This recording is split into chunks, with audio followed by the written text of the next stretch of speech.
आकाशवाणी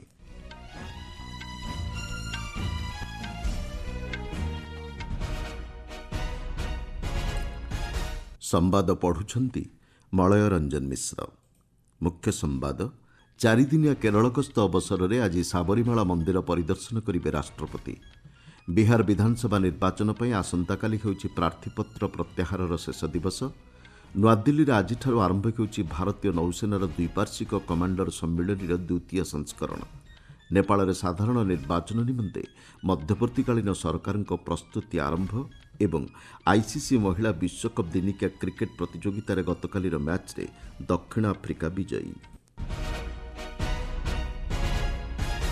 राष्ट्रपति द्रौपदी मुर्मू केरल को चारिदिनिया गस्तर जाई गत संध्यारे तिरुवनंतपुरम ठारे पहुंचिछंती।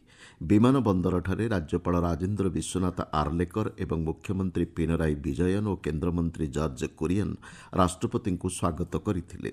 राष्ट्रपति आज साबरीमाला मंदिर परिदर्शन करिवे। तिरुवनंतपुरम राजभवन में पूर्वतन राष्ट्रपति केआर नारायणन एक प्रतिमूर्ति को राष्ट्रपति आसंताकाली अनावरण करिवार कार्यसूची रहिछि।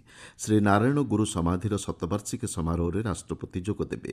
ଏହି ଗସ୍ତ ଅବସରରେ ରାଷ୍ଟ୍ରପତି ପାଲାସ୍ଥିତ ସେଣ୍ଟ ଥମାସ କଲେଜ ଏବଂ ଏର୍ଣ୍ଣାକୁଲମ ଠାରେ ସେଣ୍ଟ ଟେରେସା କଲେଜର କାର୍ଯ୍ୟକ୍ରମରେ ଯୋଗଦେବାର କାର୍ଯ୍ୟସୂଚୀ ରହିଛି।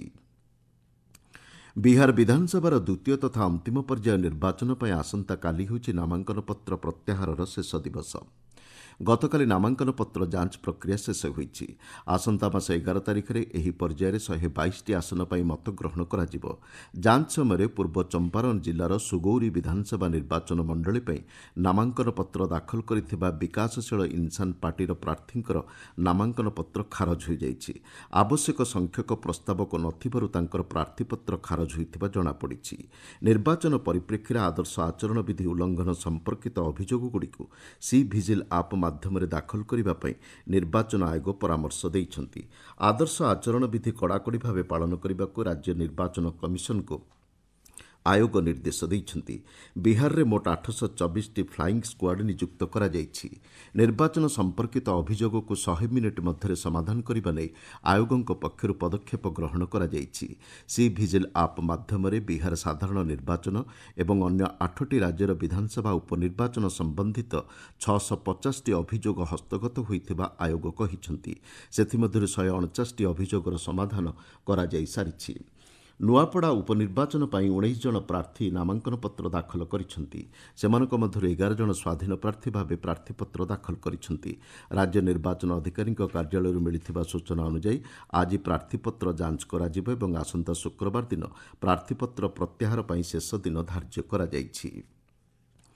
ପ୍ରଧାନମନ୍ତ୍ରୀ ନରେନ୍ଦ୍ର ମୋଦି ବଲିଭିଆର ନିର୍ବାଚିତ ରାଷ୍ଟ୍ରପତି ରୋଡ୍ରିଗୋ ପାଜ୍ ପେରେଇରାଙ୍କୁ ଅଭିନନ୍ଦନ ଜଣାଇଛନ୍ତି। ସାମାଜିକ ଗଣମାଧ୍ୟମ ପୋଷ୍ଟରେ ଶ୍ରୀ ମୋଦି କହିଛନ୍ତି, ଦ୍ୱିପାକ୍ଷିକ ସହଭାଗିତା ଏବଂ ସମୃଦ୍ଧିକୁ ସୁଦୃଢ଼ କରିବା ନେଇ ସେ ଆଶାବାଦୀ ଅଛନ୍ତି। ଭାରତ ଏବଂ ବଲିଭିଆ ମଧ୍ୟରେ ଦୀର୍ଘଦିନର ଘନିଷ୍ଠ ଏବଂ ବନ୍ଧୁତ୍ୱପୂର୍ଣ୍ଣ ସମ୍ପର୍କ ରହିଛି ବୋଲି ପ୍ରଧାନମନ୍ତ୍ରୀ କହିଛନ୍ତି। ଆକାଶ ମାର୍ଗ ଯୋଗେ ଆଞ୍ଚଳିକ ସଂଯୋଗ ଯୋଜନା ଉଡ଼େ ଦେଶ କି ଆମ୍ ନାଗରିକ ଉଡ଼ାନ ମାଧ୍ୟମରେ ଗତ 9 ବର୍ଷ ମଧ୍ୟରେ 1,56 ଲକ୍ଷରୁ ଅଧିକ ଯାତ୍ରୀଙ୍କୁ ସୁବିଧା ପ୍ରଦାନ କରାଯାଇଛି। ବେସାମରିକ ବିମାନ ଚଳାଚଳ ମନ୍ତ୍ରଣାଳୟ ଏ ସମ୍ପର୍କରେ ସୂଚନା ଦେଇ କହିଛି, 2016 ଅକ୍ଟୋବର 21 ତାରିଖରେ ଉଡ଼ାନ ଯୋଜନାକୁ ଆରମ୍ଭ କରାଯାଇଥିଲା। ଇତିମଧ୍ୟରେ 3,23,000 ବିମାନ ସେବା ଯୋଗାଇ ଦିଆଯାଇଛି।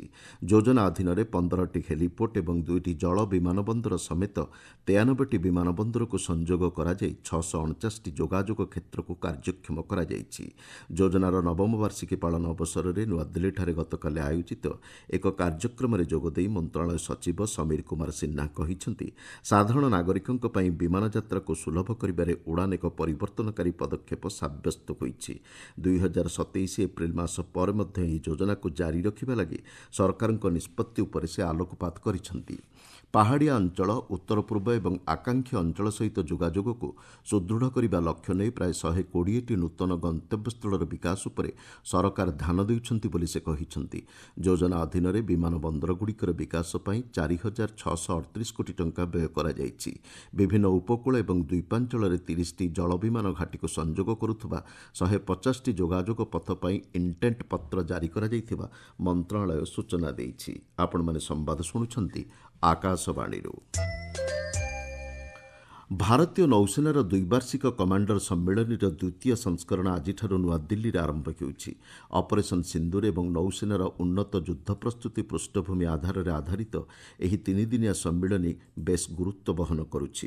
ସମ୍ମିଳନୀ ଅବସରରେ ପ୍ରତିରକ୍ଷା ମନ୍ତ୍ରୀ ରାଜନାଥ ସିଂ ଏବଂ କ୍ୟାବିନେଟ୍ ସଚିବ ନୌସେନା କମାଣ୍ଡରଙ୍କୁ ସମ୍ବୋଧନ କରିବାର କାର୍ଯ୍ୟସୂଚୀ ରହିଛି। ପ୍ରତିରକ୍ଷା କର୍ମଚାରୀ ପ୍ରମୁଖ ଏବଂ ବାୟୁସେନା ମୁଖ୍ୟ ମଧ୍ୟ ଏହି ସମ୍ମିଳନୀରେ ଉଦ୍ବୋଧନ ଦେବା ସହ ନୌସେନାର ବରିଷ୍ଠ ଅଧିକାରୀଙ୍କ ସହିତ ଆଲୋଚନା କରିବେ। ସାମ୍ପ୍ରତିକ ଭୂ ରଣନୈତିକ ପରିବେଶରେ ବହୁପକ୍ଷୀୟ ଆହ୍ୱାନକୁ ମୁକାବିଲା କରିବାରେ ନୌସେନା ଦୃଷ୍ଟିକୋଣରୁ ଏହି ସମ୍ମିଳନୀ ଏକ ଗୁରୁତ୍ୱପୂର୍ଣ୍ଣ ମଞ୍ଚ ପ୍ରଦାନ କରିବ ବୋଲି ଆଶା କରାଯାଉଛି।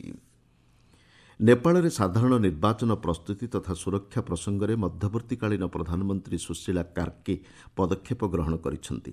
ରାଜନୈତିକ ଦଳର ପ୍ରତିନିଧିଙ୍କ ସହ ସେ ବାଲୁୱାଟରସ୍ଥିତ ପ୍ରଧାନମନ୍ତ୍ରୀଙ୍କ ସରକାରୀ ବାସଭବନରେ ଆଲୋଚନା କରିଛନ୍ତି। ପ୍ରଧାନମନ୍ତ୍ରୀ କାର୍କେ ମୁକ୍ତ ଅବାଧ ଏବଂ ନିରପେକ୍ଷ ନିର୍ବାଚନ ପରିଚାଳନା ନେଇ ସମସ୍ତ ରାଜନୈତିକ ଦଳର ସହଯୋଗ କାମନା କରିଛନ୍ତି।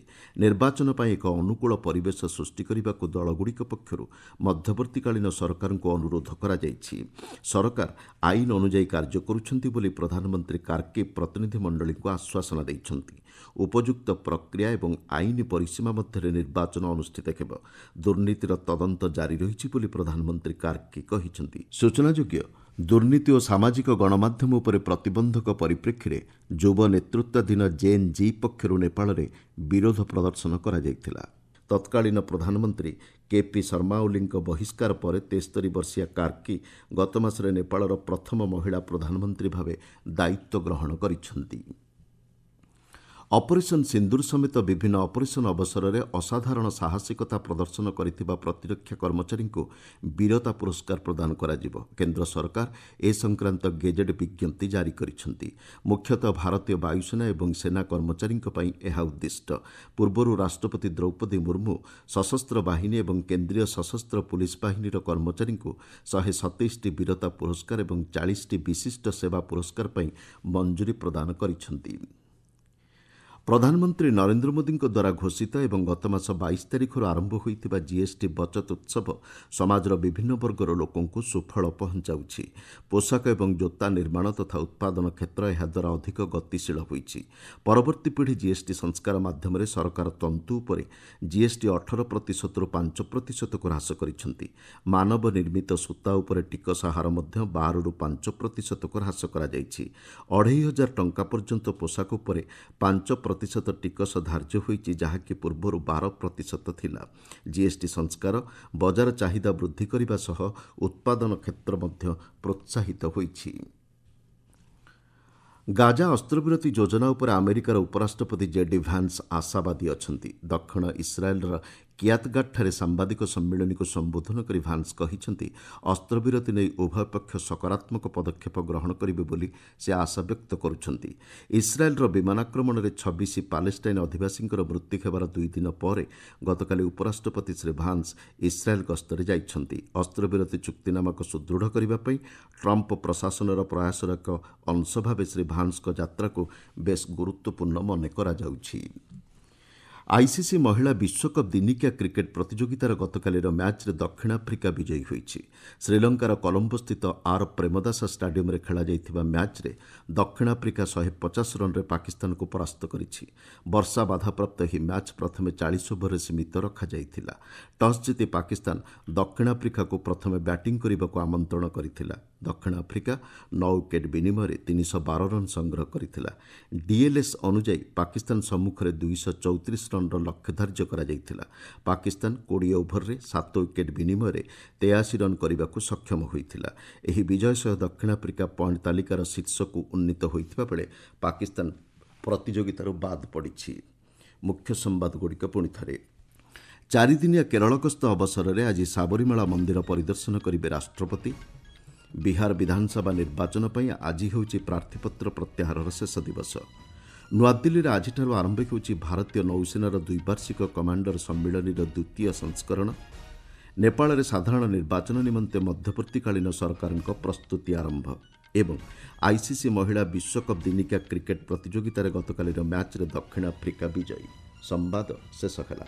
ଅଧିକ ସମ୍ବାଦ ପାଇଁ ଆପଣମାନେ news.air.gov.in ୱେବସାଇଟ୍ ଏବଂ news.air ଆପ୍ରେ ଲଗ୍ଇନ୍ କରିପାରିବେ।